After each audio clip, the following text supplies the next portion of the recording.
Welcome back, students. Here we go, another quick IXL review. And in this review, we're going to be focusing on the point slope form, and we're going to be graphing an equation when they give us the equation. The IXL is posted on my left side of the screen, and my notes are going to be on the right side of my screen. On the right side, let's first start with point slope form. Let's get reacquainted with our point slope form. And here is the format. Please remember the m is our slope. So here is our m, that is our slope of the equation. And it's called point slope form because that means I need the point in the line. So on the line, I need a point that is given, and that point is listed as my x1 and y1. So my x1 and y1 is my coordinate point on that line. So this is a given point.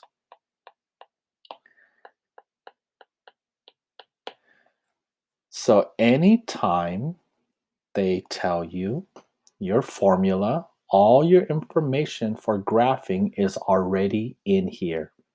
Let's look at the first example on IXL. We have y minus 7 equals negative 1/3, parentheses x minus 4. Please note that I wrote the negative up on top. The negative is in the front over here on IXL, but when I rewrote it, I put it on my top of the fraction. So let's list what we know so far.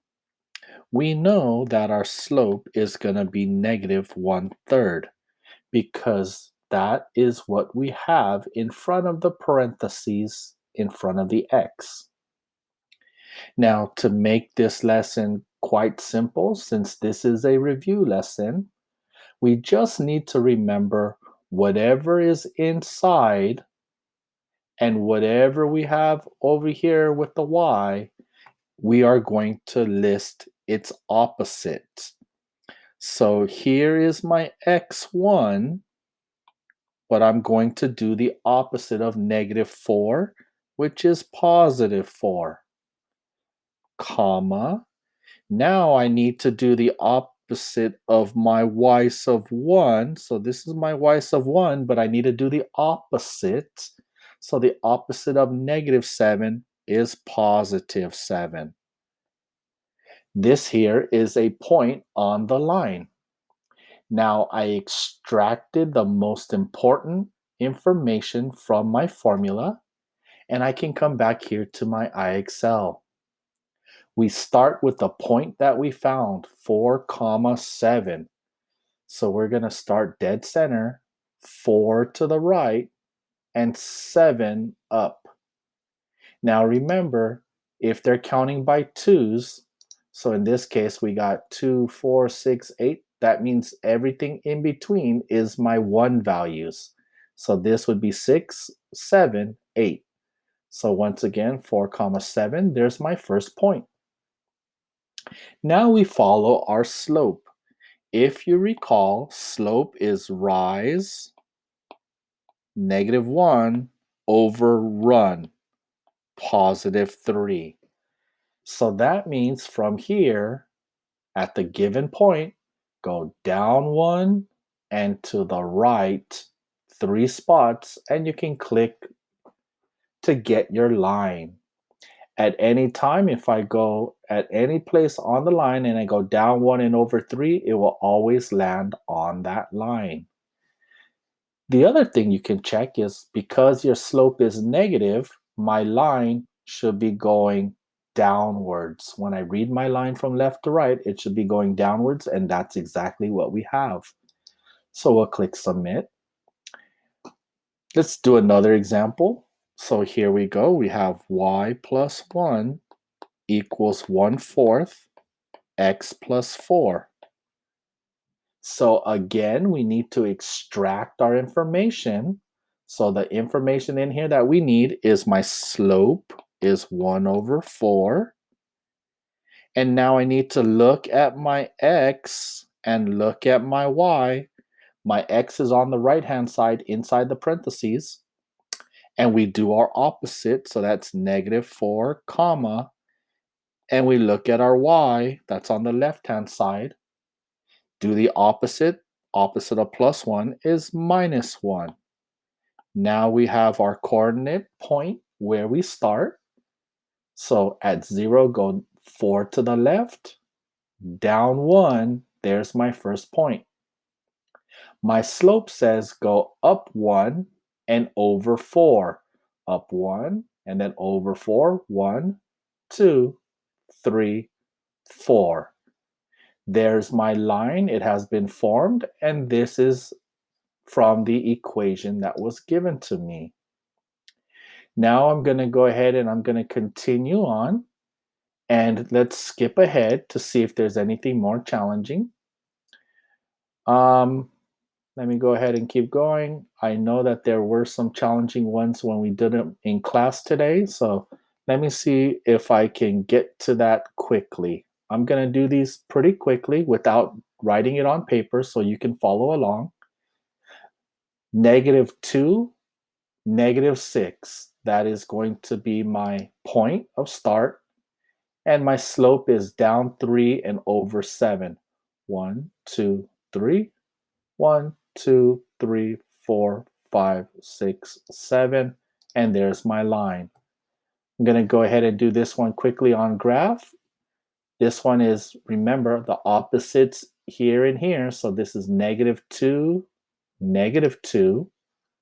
And my slope, the negative goes to the top. So it's down 3. 1, 2, 3. And over 4. 1, 2, 3, 4. Now, if you put the negative on the bottom, then that would mean you need to go up 3 and to the left 4. So I would go up 3, 1, 2, 3, and then 1, 2, 3, 4. You'll still get the same line if you went the other way around. So either way will work. I just prefer that students do it where you have the negative on the top. Once again, the opposite is -6, and then the opposite of 3 is -3, so there's my first point. And then my slope is up 5 and over 6. 1, 2, 3, 4, 5. 1, 2, 3, 4, 5, 6. And I'm going to go ahead and graph this. I'm hoping to get to a problem in which a lot of you students ran into today. So let me go ahead and try one more, and hopefully it'll come about. The opposite of -7 is +7, and the opposite of -3 is +3. My slope is 2. Now remember, when you have a positive slope and it's a whole number, it's always over 1. So here we're going to go up 2 and over 1 because whole numbers are actually fractions divided by 1. Okay. I still don't see it, so let me go through this one real quick. I'm hoping we get to it. -9, +3, and then slope is up 1 and over 5. 1, 2, 3, 4, 5, and we'll go ahead and graph it. Oh, still don't see it. Here we go. Okay, we have another one. Let me get this one wrong on purpose to see if I will get the problem I'm looking for. Here we go. There we go. Now, some of you students saw something like this today. So I'm going to go back to my notes on the right-hand side of your screen. And this is what you were looking at.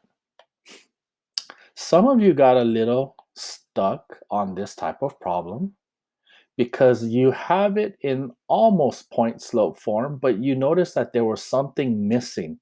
Remember, this is the format we're looking for, y minus y1 equals m x minus x1.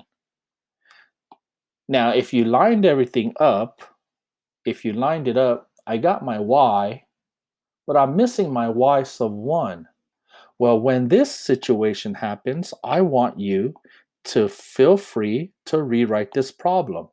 This is really y minus 0, or you can put plus 0, equals negative 1/5 x plus 2. Everything is lined up just like the formula stated, except we were missing the y sub 1, so I filled it in with the minus 0, or you can put a plus 0. It doesn't matter because 0 is just 0. Now from here, we can deduct our information, which is our slope, and then our point on the line. Remember, do the opposite, so that would be negative 2, comma, and don't say negative 0 because 0 is just 0. So we can come back here, negative 2 comma 0. There's my first point. My slope says go down 1 and to the right 5. So down 1, 1, 2, 3, 4, 5. And there's my answer. Let me go ahead and click submit. And there we go. There is one more type of question that certain students had a problem on. And instead of goofing around looking for it in IXL, I'm just going to write it in my notes. So feel free to pause if you're recording or writing these down. But what happens if you see something like this on your IXL? Okay. If you see this on your IXL, some of you are like, wait, it's not in that format. I don't see it. But it is in the format. If we think about it, this is correct on the left-hand side. The right-hand side, you don't see it yet, but hopefully this example will help you. We're missing our slope. Well, how do I get 1x? Well, if you said, well, that means I need to have it times 1. And if I put this in parentheses, now it matches the format above. So when I don't see anything in front of the x, I can put parentheses around the entire thing and put a 1 in front. Now we know our slope is 1, which is really 1 over 1. And our point is going to be at negative 3, comma, positive 7, because we're doing the opposite. And if I were to graph that really quickly, that would mean it's going at negative 3 and up 7. Sorry about my sloppy graph. And here it is. There's my point. And my slope says, hey, at this point, go up 1 and to the right 1. So I don't have my coordinate grid turned on right now, so I'm assuming it's there. Then I have to go up 1 and then to the right 1 to get to my next point. And then I would click on it on your IXL and your graph would be created. So that is how you'll be doing these if you see this type of problem. Remember, just put the 1 in front. Now, there is one more type of problem students had an issue on when we were doing our assignment today. I don't think I'm going to find it in here unless I make some mistakes or do a bunch of them. So let me give it one shot, see if it works, if I get it wrong, and no. So here's what I'm going to do. I'm going to create my own yet again. So this is our last one. What happens if you see something like this? Y equals 2/3 x. Now, if you don't recall how to graph this from the previous lessons last week, this is actually slope-intercept form. My y-intercept is 0, and then I go up to and over 3. But if you want to stay with the same pattern as to what we've been doing with point-slope form today, here's what you would do. Here's our y, and we're going to put our plus 0 again because we need to fill it in. We have our slope this time. Our slope is 2 over 3. Now, what I'm going to do is I'm going to add to this. I'm going to put a parenthesis, then I'll put in my x. And I want my x coordinate, so I'll put a plus 0 yet again to fill in that missing piece. If I think about it, 2/3 times x, when I distribute, is 2/3 x. And 2/3 times 0 is 0, so this is equivalent to the line below. Now, quickly we can go and say, wait, my slope is 2/3, and the point that I'm given, well, the opposite of 0 is 0, comma, 0. Now you can go into your quick graph, and I'm just going to sketch it really quickly. And if you said the origin at 0, 0 is where we start, you are correct. From here, it tells me to go up 2, 1, 2, and over 3, 1, 2, 3. Rise over run, and it'll be around here. The line will automatically connect for you on IXL, so you don't need to worry about having it straight or using a ruler. And that's pretty much it for this lesson. So this lesson is going to see if you can extract all the information from the equation to help you graph. I hope that this video has helped you if you forgot or had a hard time understanding in class today. And please feel free to come to tutoring if you still need.